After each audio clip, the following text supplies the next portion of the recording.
Serving it up to you live on the Buffalo Rumblings Vidcast Network. I'm Bruce Nolan. That's Nate Geary. And this is Food for Thought, a show combining two of your three favorite F words. That's right, food and football. The third one is fish squishing. Oh, hell yeah, Richard knew it. Did Richard know it? He did. Look in at the him in the comment section. There it is. Food, at football, and no fishes squished, Richard says. Nate, how you doing? I'm well. How are you? You know, I'm hanging in. It's been one of those weeks where the second I'm done with Food for Thought, I am going to do all the editing and uploading and all the stuff I need to do on the producing side of it to get it up and ready to go as a podcast the next day. And then I am going to waddle my way into the you like what I did there? I'm going to waddle my way into the bedroom, and I'm going to change into my pajamas. And I'm going to talk to my wife, and I'm going to sit down, and I'm going to go, the weekend's here. What do you want to do? And that's what it's going to be. Yeah, that's what it is. There has been some talk. There has been some talk about maybe doing breakfast tomorrow. So we might maybe do that. Diner? There has been some talk about maybe going to the bank, which is like adults do things like this. Might go to the bank tomorrow morning. Yes, and why not a diner? Why not a diner? If you're going to go, we got a little diner up the road from us. We'll why not? We'll give it a shot. You know what else you should give a shot to? Picasso's Pizza, because every show on the Buffalo Rumblings Vidcast Network is presented by Picasso's Pizza. You need to treat yourself to the most flavorful pizza on game day. Picasso's, we are Buffalo Pizza. Shipping locally and nationwide. Order online at picassospizza.net. Nate, I need to drive up to Buffalo. I need to just make the trip. Yes, you do. Because I need to get me some more Jenny. Yes, you do, sir. Just stock up the back of the car, put it in a cooler if I have to make sure it stays cool on the drive, right? And just stock up and do the thing I need to do to be able to get Jenny back. Because Food for Thought is proudly presented by Genesee Brewing Company. Since 1878, Genesee has poured generations of brewing knowledge into each pint, can, and bottle of their beer. They have made no sacrifices when it comes to their beer, brewing each with the highest quality ingredients for a consistently great drinking experience. Look for Genesee Beer, Genesee Light, Cream Ale, and their specialty lines with beers like Ruby Red Kolsch and Oktoberfest. Genesee Brewery, Rochester, New York. I need to get me some Cream Ale. Nate, that's what I need. I just had some recently. I should need it. It's just not the same. It's not the same. I don't mean to, kind of twist the knife on this, Bruce, but like the thing with living in Buffalo, you could like walk out the door and like I could just go to the neighborhood pub and just get myself a Jenny Cream whenever I want. Maybe I should just move to Buffalo. Maybe that's the answer. Maybe you've been here the whole time. Oh, plot twist. I never left. Maybe this whole time you've been throwing everyone's sense off by telling people, oh, I want that Jenny. I wish I could have that. But, oh, I wish I got to come to Buffalo to get the Jenny, to get the Picasso's. But really, this whole time, you are actually just Picasso's. You are Picasso. The podcast is coming from inside the city. It's from within the walls. It's coming from within the walls. Folks, just remember, like, subscribe, rate, review. Press all of the engagement buttons for me. All the stuff. YouTube Super Chats at or greater than $10. Get a Genesee Pint Glass. Make sure you follow at Genesee Brewery on Twitter and DM at Nate Geary Sports. Proof of the Super Chat and the Genesee follow with your address so he can make sure he gets a glass to you. If you have poured yourself a drink, you are welcome to join us for the Food for Thought drinking game. And the Food for Thought drinking game is as such. If any of the following things happen, you take a drink. If you are joining us in the comment section in YouTube, you call out when people are supposed to take a drink. Number 1, either host mentions their pet. Number 2, either host mentions their Dynasty Fantasy Football League. Number 3, Nate's cat jumps on his lap during the show. Number 4, Nate name drops a local Buffalo restaurant. Number 5, the third F of the show is an item that's a subset of food. Number 6, there's a super chat. Number 7, a winner or loser of the week is some version of all of us. Number 8, Bruce says, what I mean by that is. Number 9, Bruce gives a fictional reason as to why his camera isn't working. And number 10, Nate openly Googles something during the show. Nate, are ready to you drink, ready? folks. Oh, I'm ready. The theme of today's show is triple foods. Why is that, Bruce? In triplicate. Because this is the third time that the Buffalo Bills will be facing the Miami Dolphins. It's the rubber match. It is Poirier versus McGregor 3. It is all of those famous trilogy matches. And the thing that I think is really fitting about trilogies is that when you have a rubber match, when it's over, everyone just considers that done. It's been settled. Yeah. Right? It's been settled. If it's boxing, if it's MMA, if it's football, whatever it is, you consider it done. It's not, I beat you once, you beat me once. Very few people care about best of 5s in the world. Everybody cares about the best of 3s. Brian Daly in the comment section says, feels like Nate dropping a local restaurant is a gimme. Smokes is in town. Yes. Smokes is in town. Smokes is in town. So we are going to talk about foods in triplicate today.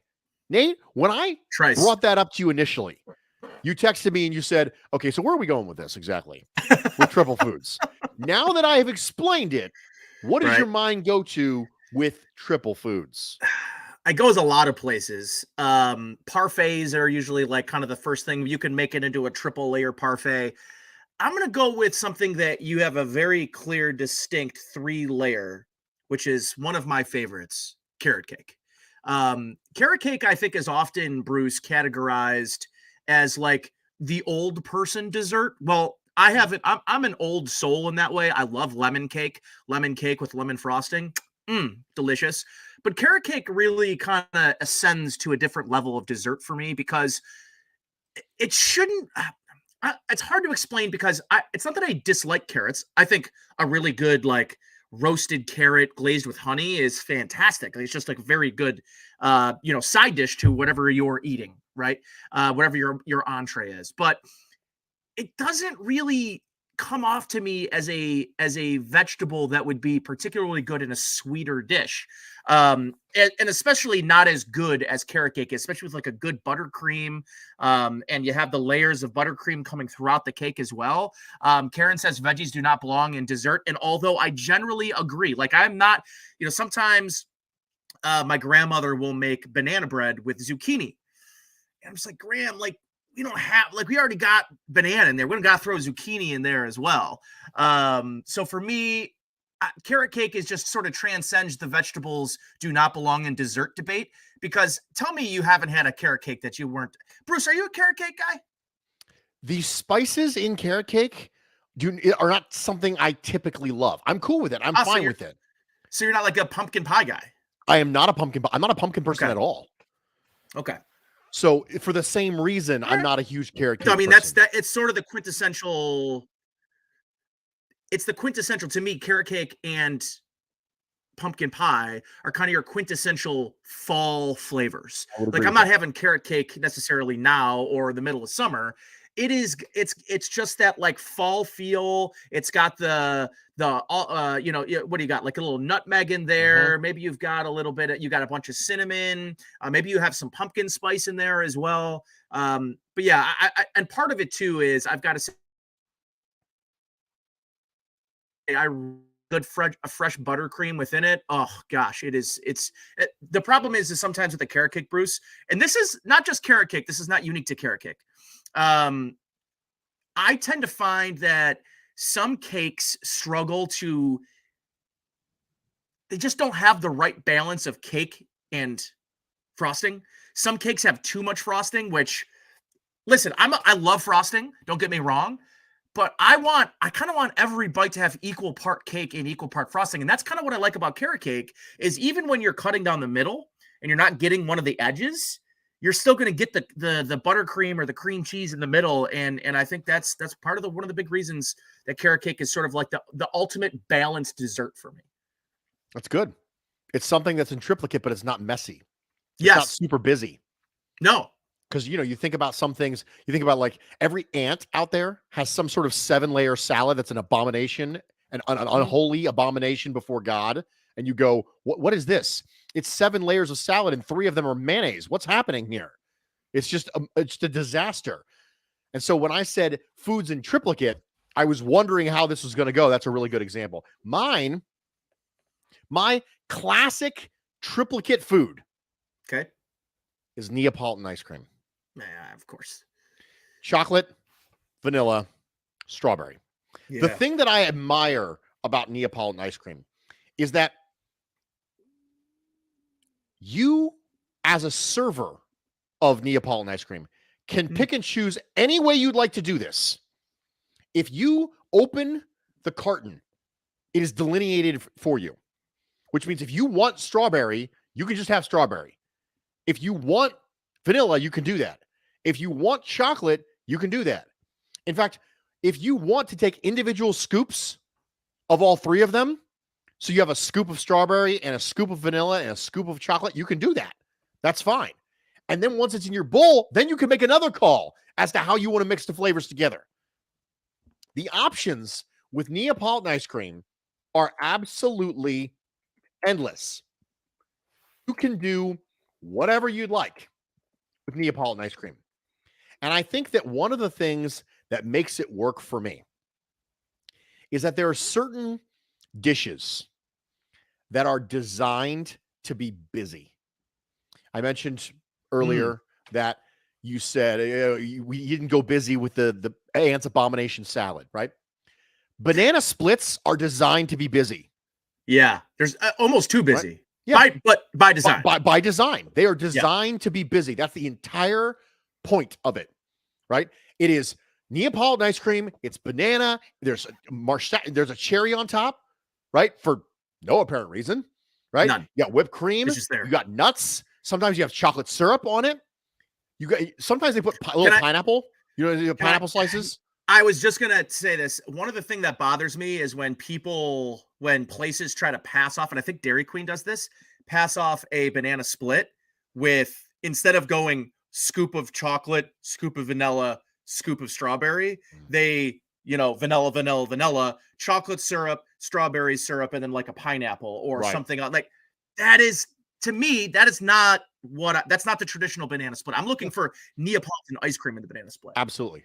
And it's designed to be busy. It's designed to be, like Trey said in the comment section, the best part of Neapolitan ice cream is the audacity of it all. 100% is one of the best comments we've ever gotten on Food for Thought. Yeah, the sheer audacity of Neapolitan ice cream. So on one hand, Neapolitan ice cream in the comfort of your own home can be a very organized, methodical, right? Balanced sort of food. On the other hand, Neapolitan ice cream can be an absolute abomination, the audacity of Neapolitan ice cream as part of a banana split, which means I can have something in triplicate that simultaneously makes a ton of sense and no sense at all.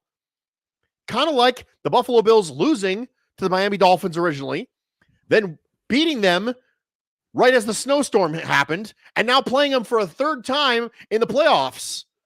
It makes no sense. None whatsoever. But this way, when I think of a food in triplicate, that's what I think of. Speaking of Bills Dolphins, we're going to try and do the final food Bills Dolphins upcoming game metaphor, because we already had to do it twice. So we're going to try and do this for the 3rd time in a single year. We're going to see how deep the well actually goes of our knowledge. And I'm going to go first. Love it. Bills Dolphins. This may be as deep as the metaphor has ever gone for me. Nate, follow me down the rabbit hole, if you will. If the upcoming Bills Dolphins game was a food, it is your mom's mac and cheese, but prepared by your new wife who you just married. Oh, this is hitting close to home, isn't it? Now, I did not have a mom who I would consider to be an exemplary cook. I'm sorry, Mom, if you're listening, right? My mother was a perfectly reasonable cook. My wife is an exceptional cook, but so this doesn't apply to me, but it applies to a lot of people. They had a specific dish, and maybe for you, that dish was mac and cheese that your mom made, and it was ridiculous. And you're trying to find a way when you get married to nicely tell your wife that you would like her to use your mother's mac and cheese recipe, right? It was really good. It was amazing. So after you've successfully navigated that strange social situation with your significant other, your wife decides she's going to make the mac and cheese that your mom used to make that you loved so much when you were a kid. It should be the same. All the ingredients are there. All the stuff should add up to a huge W. Right. But you can't help but think that it's just not really a slam dunk. It should be a slam dunk, right? But you've had things go wrong before. You've had two people follow the same recipe and have it come out differently. You are 99% sure this is going to be awesome. 99. But it's always just going to be 99 because one slip up and now you're in trouble. You're 99% sure that this mac and cheese is going to be everything you dreamt it was going to be and more. But the human element of it all means you can't ever be 100% sure. Now, you're still going to be excited about that meal, right? Of course. You're going to be excited about that meal because you love mac and cheese either way. Right. You get mac and cheese either way. And even if it's not as good as it was, right? It's still good, but your expectations are that's going to be dominant mac and cheese. That's what you expect because that's what you had. And you look at the ingredient list and go, it's the same. You look at the recipe and go, yep, that's it. And you go, this is going to be it. But it's being prepared by somebody different. And depending on how much you ticked off your wife, there may be some spit in it this time around. Because maybe she doesn't like you saying that your mother was a better cook. Maybe that's a problem. Now, I don't have to run into that problem. My mother, when I was younger, she made this chipped beef and gravy that was just absolutely abysmal, and I absolutely despised it. It was one of the worst things I ever had in my entire life, this chipped beef and gravy. I hated it, right? And I'll never forget one time she made it, and we had it left over for dinner. And my brother didn't eat all of it. And my father pulled well, you're going to have it for breakfast if you don't eat it. Right? One of those things, right? Sure. Yep. So my brother called his bluff. And the next morning, yep, chip beef. Chip beef right there. I had some words with my brother that evening. I imagine. Look what you've done to us. Look what you've done to us. Because it's a little bit like when you have a coach who says if they drop one, you're all going to run. It's a little bit like that. It's the peer pressure thing. Oh, right? Yeah. It's the peer pressure thing. And you fumble and everyone has to do push-ups. Everyone has to do a lap. That's exactly right. If you fumble, everybody does a lap. Well, you know what? My brother fumbled, and I'm still doing the lap to this day. So if the upcoming Bills-Dolphins game was a food, it is my mom's mac and cheese, but prepared by my brand new wife. Now, my wife is not brand new, and my mom didn't have a mac and cheese recipe. But in this metaphor, that's the way it is. Karen, FBI notes. Bruce has a mother, father, and brother. Crazy. Absolute craziness. We need a breaking news ticker at the bottom. We do. I've talked about my brother before on the show, right? Yeah. That's happened before. My brother's an Eagles fan, right? Oh gosh. He's an Eagles fan. So hey, we can't all be perfect. We can't all be perfect. Maybe we'll see him in the big game. You never know. You never know. That would be awkward for you, huh? It would be awkward for me. Yeah, for sure. Especially since the last time the Bills were not in the playoffs and the Eagles were in the Super Bowl against the Patriots, my wife was rooting for the Patriots. She was rooting for the Patriots because she just didn't want my brother to get one. That's awesome. That's awesome. I've known Miss Nolan to be petty, but I didn't know she was that petty. Just the upper echelon level of petty. Just like the greatest level of petty. That's so good. It was amazing. All right. So what you got? I'm going a simple route here. And I'll tell you why I'm going with something that really is basically two ingredients. Kettle corn, right? you could get it out when you're at a carnival, while you're, a street fair, a fair, a circuit, wherever. Like, kettle corn is always kind of like at an outdoor street style event. There's just always one or two kettle corn stands, right? Or you could do it at home. It's easy, just sugar and popcorn. And corn kernels, right? I mean, it's very easy to make. And it's that easy treat you love to make, but it's got the minimal ingredients, which makes it even easier, right? And it sort of feels like this matchup this week a little bit to me, right? Like, Dolphins, they're a minimal. They're as minimal as they can be right now. They're down to the third string quarterback. We don't know if Terran Armstead's going to play. We know Liam Eichenberg's out. They got 7 guys on the injury report this week. There are so many things seemingly missing from this Dolphins team, especially from the first 2 matchups. So you talk about the simplicity of it. You talk about the dumbed down version of I don't know, do you want to call kettle corn a snack? I would say it's a snack. It's not a dessert. But the funny thing about kettle corn that I think makes this analogy even maybe hit closer to home is, what's the one thing you know about kettle corn, Bruce? You're going to eat a ton of it, right? But what's the other thing?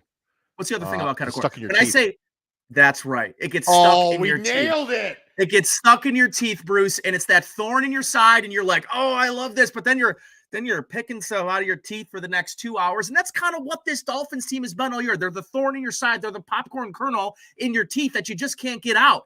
So that's, for me, this Bills-Dolphins game. And the metaphor for me is slaying the dragon one more time, winning the season series, get it up 2-1, and move on to another home game in the AFC divisional round, which I'm incredibly excited for. So simple, 2 ingredients.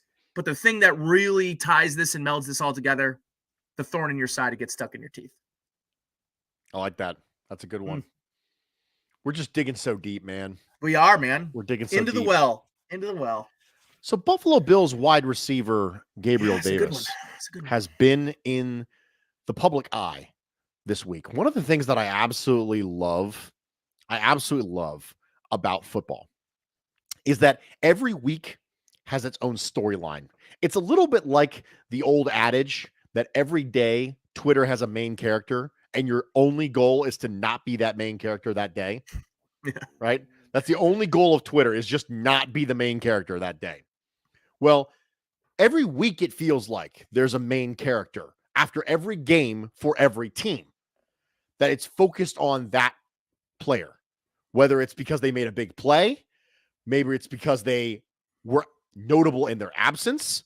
A couple times it's been Kaiir Elam because he wasn't playing. One of the things that's popped up this week is Gabriel Davis. There's been discussion on as to whether or not what we've seen from Gabriel Davis, now that the year is over, would be classified, regular season is over, would be classified as a disappointment. Where does he fall as far as wide receiver 2s? Should we be comparing him to certain other wide receiver 2s? Should we have higher standards because you have a higher standard of quarterback play? You have more capacity for wide receiver 2 upside because you have Josh Allen as opposed to the Washington Commanders. So the narrative around Gabriel Davis this week makes me feel like what, Nate? For me, it's like you go to a new restaurant that your friend owns, right? And the first meal you have, it's just not as good as you thought it was going to be. It's the thing is your friend's a great cook. You've seen them whip together amazing meals. You've been the beneficiary of many good meals your friend has cooked, but this new restaurant, maybe it's a new theme, maybe it's a style of food you're just not really into, and it's just not what you thought you were going to get from someone you know is capable of building a fantastic menu and a great meal and something that's going to be memorable and delicious. And that's kind of how I feel about Gabriel Davis, right? Is just like the expectations were so high for, maybe unfairly high for him, both from an organizational perspective, because they did nothing to insulate, nothing to hedge the bet, Bruce. Emmanuel Sanders leaves, and they didn't really, I think, adequately hedge their bet that Gabriel Davis wasn't going to be the guy that we saw in the AFC divisional round last year. So, I think that's kind of what it maybe most reminds me of. It's like, and you're expecting something. It's not bad. It's just not as good as you wanted it to be. Yeah, I think that's fair. My answer to this is the narrative around Gabriel Davis makes me feel like there's an Applebee's argument breaking out and I'm stuck in the middle of it. I was pitching this to my wife and I said, Mrs. Nolan, because that's what I call her. I say Mrs. Nolan. Ironically enough, I don't think I've called my wife by her actual name in a decade. You call her Mrs. Nolan? No, I call her babe. Oh, yeah. Beautiful. I go, hey, beautiful. Hey, babe. Yeah.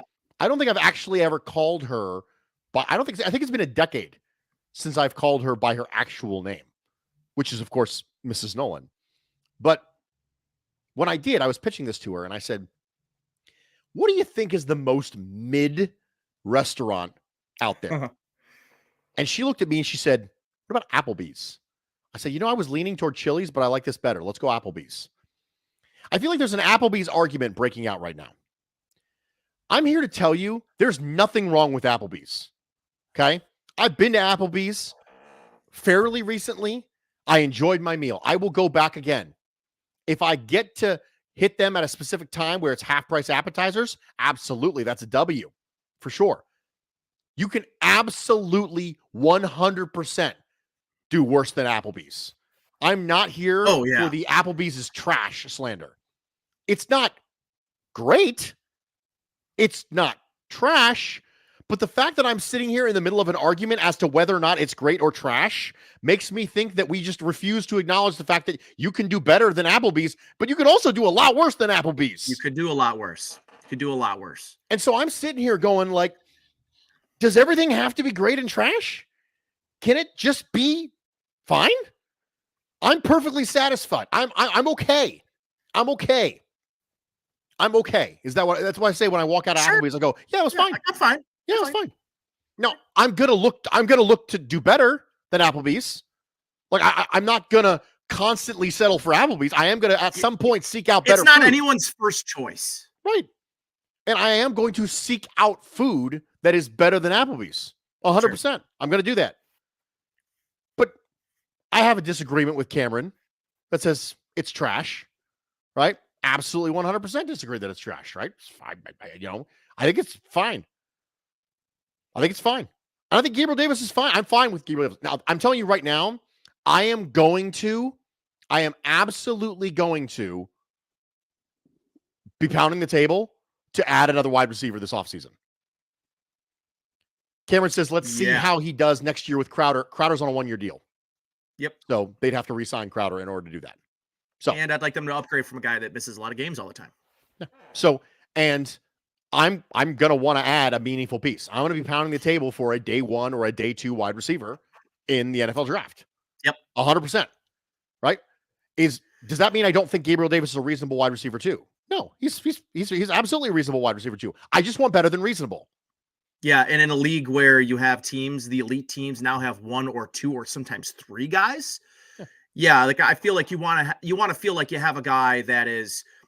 Would you say that the Bills are a like T. Higgins away, and that Gabe Davis is more of kind of like a Tyler Boyd more than he is a T. Higgins? I used a Devery Henderson comp not too long ago for Gabriel Davis. Henderson. Right, he was a wide receiver 2 / wide receiver 3 for the Saints a while ago. I haven't heard that name years in and years ago. Time. Yeah, I'm dating myself. I am 100%. I am 100% dating myself. One of the things that I said on Twitter not too long ago, and I mentioned it on the podcast, the Bruce Exclusive earlier this week, is what I said was that if I were to say these names to you, would you immediately think that they were way better or way worse than Gabriel Davis? And I listed some names. I said, okay, Curtis Samuel. How do we feel about that? Nate, Curtis Samuel. I wouldn't say way worse, but I think worse. Okay. Let's go with Donovan Peoples-Jones. Better. Michael Gallup. Better. So these are some names I pitched. And my point entirely was that the fact that you sat there and thought about it,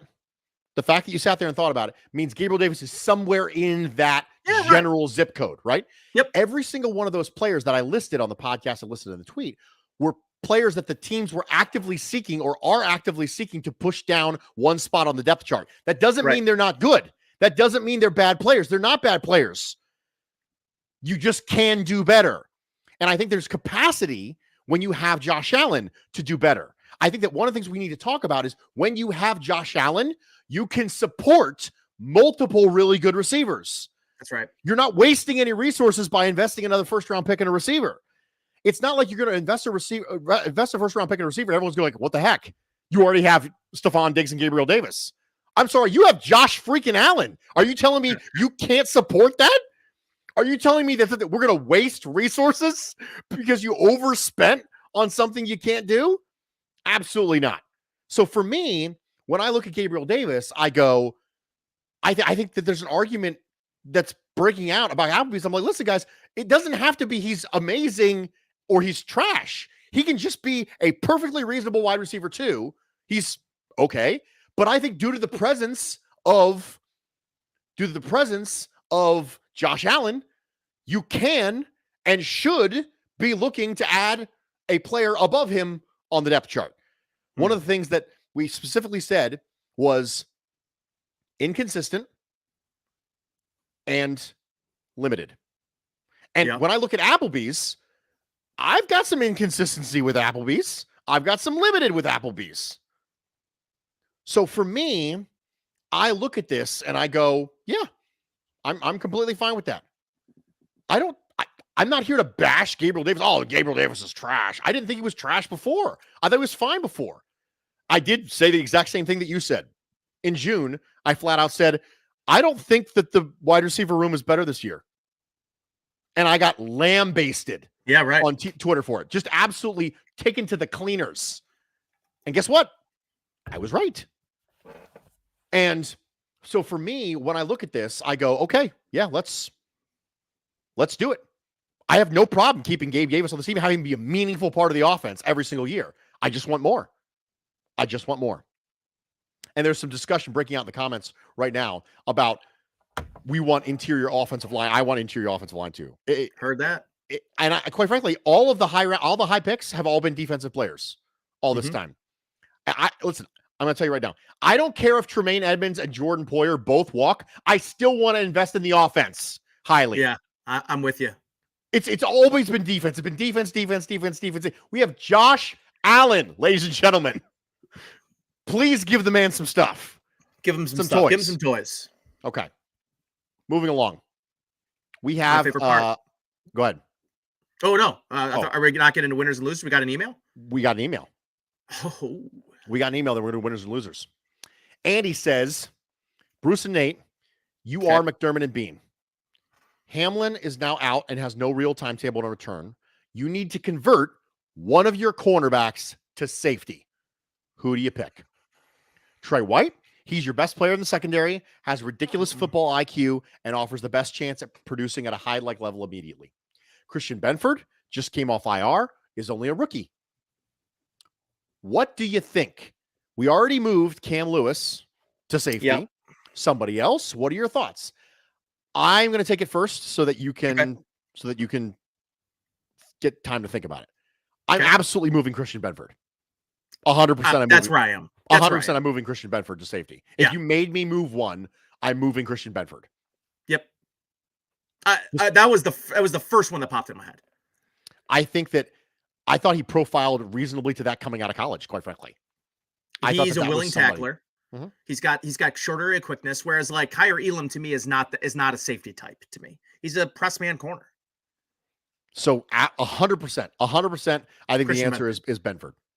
And Brian asked about Dane Jackson. Sorry, Patton asked about Dane Jackson. The reason Benford over Jackson is because Jackson, you're not going to be able to get as much time out before you have to make a call on a second contract. Yeah, right. You're going to get 3 years with Benford to figure it out. Yeah. So with Dane Jackson, this is year 3 of Dane Jackson. So that means I move him now. I get 1 year. And you can, Patton asked about Taron Johnson. Yes, theoretically, he would transition well as safety. You can take Taron Johnson from slot corner when you pry him from my cold, dead hands. Yeah, he's one of the best slot corners in football. When he is on, he is the best slot corner in football. But like every cornerback, they go through sometimes, peaks and valleys. And every corner's some like valleys that. This year. Corner is an intrinsically hard to stabilize position. There are peaks and valleys with corners. And slot corner is one of the hardest to play. It is. And I think that cornerback is the second hardest position in football to play and is the least understood. Hmm. And I pound the table for corners all the time. You know, I'm a corner aficionado. I played corner. I coached corners. Like that's something I like to do, right? I will tell you right now, it is an incredibly difficult job to do, like incredibly difficult. The rules don't make it easier, and our lack of understanding of the position makes it worse. Yeah, I would agree with that. So for me, the answer is Christian Benford. Moving along. Winners and losers. Nate, I took the email first. You are going to take the first winner or loser and call your shot. You want to go winners or losers first? Losers. Loser.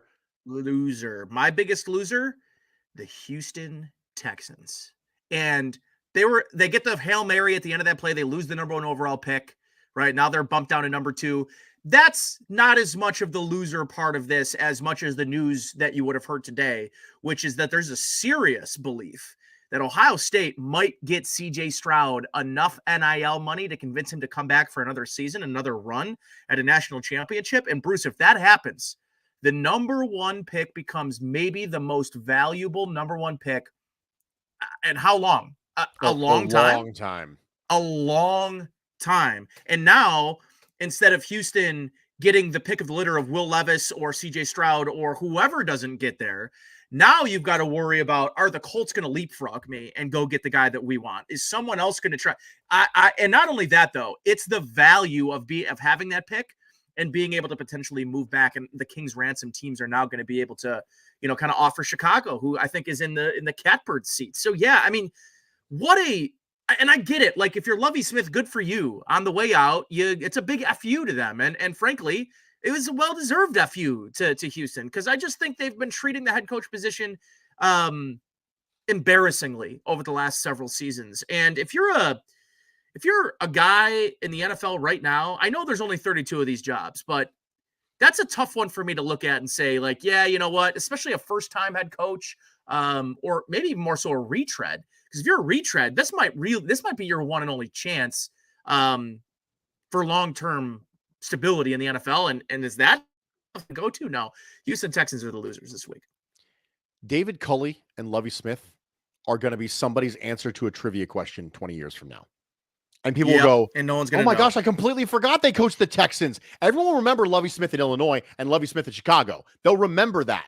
They'll remember that Lovie Smith, but they'll be like, oh my gosh, he was the coach of the Texans that one year. And who was the guy before him? Was it, oh my gosh, who was that guy? Who was that guy? Hold on, let me pull up my phone. Oh my gosh, David Culley. Wikipedia, yes, David Culley. I think I've already forgot he was the coach. Exactly. Last year.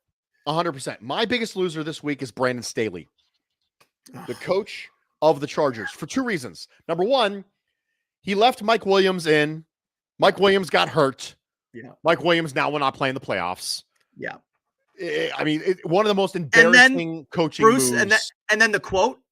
Yes. And then the quote this week. The quote was bad. The quote was bad. And then, on top of all of that, there's a hidden thing behind this.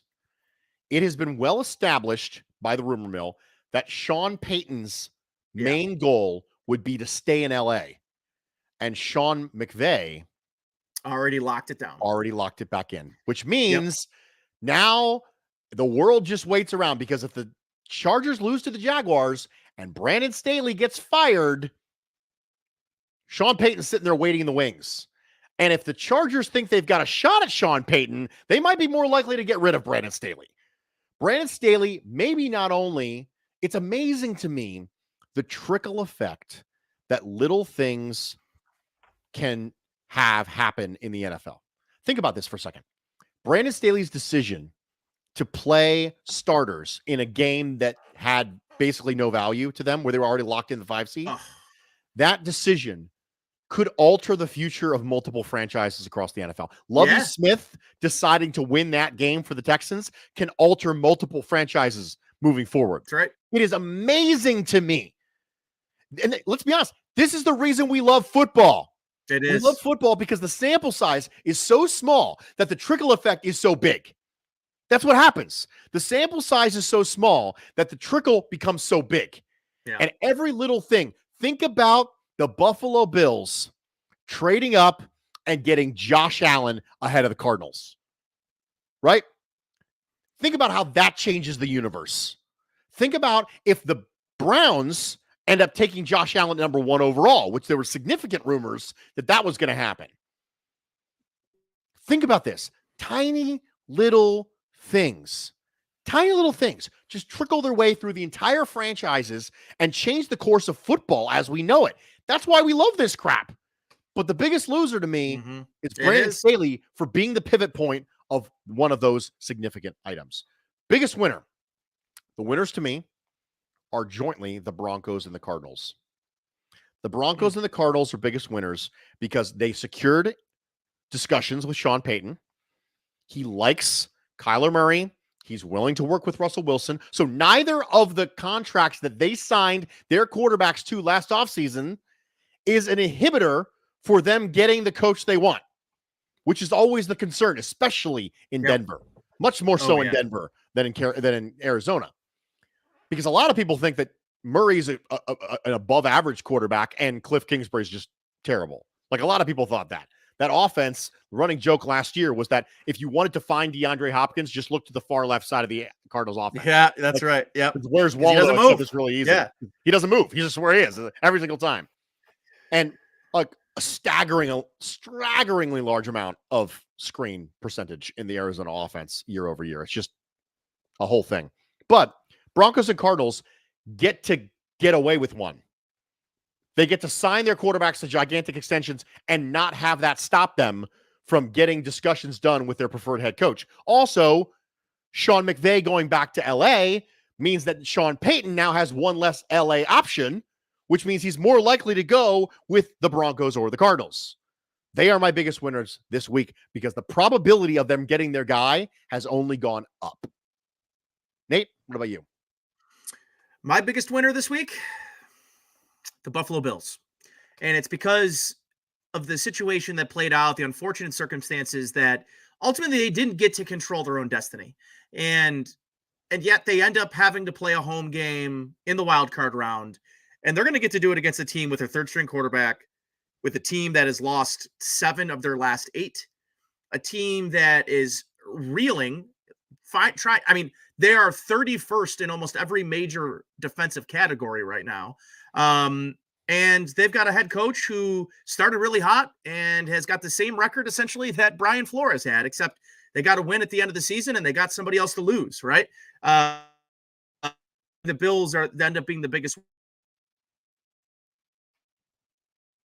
Is what you're going to get. Now, of course, they still got to play the game and the Bills got to win and it's a division opponent, yada, yada, yada, all that stuff for sure. But if you could have handpicked one team to play other than maybe the Patriots again, it was the version of this Miami Dolphins team that I'm picking all day long. So although it felt jam-packed with a bunch of L's, this felt like a uniquely good dub for the Bills this week going into the wild card round. Nate put that in the universe. Patton says, we got a drink now, folks. Everybody got to take a drink. Makes sense. I took mine to finish off the evening. All got to take a drink. Nate, we did the thing. We always do. It's consistent. We really do the thing, man. We always do the thing. We do the thing. We have done the thing. The thing has been done. And I hope you had a good time hanging out with us this evening. I hope you enjoyed our increasingly psychotic metaphors, but most importantly, I hope you didn't leave hungry.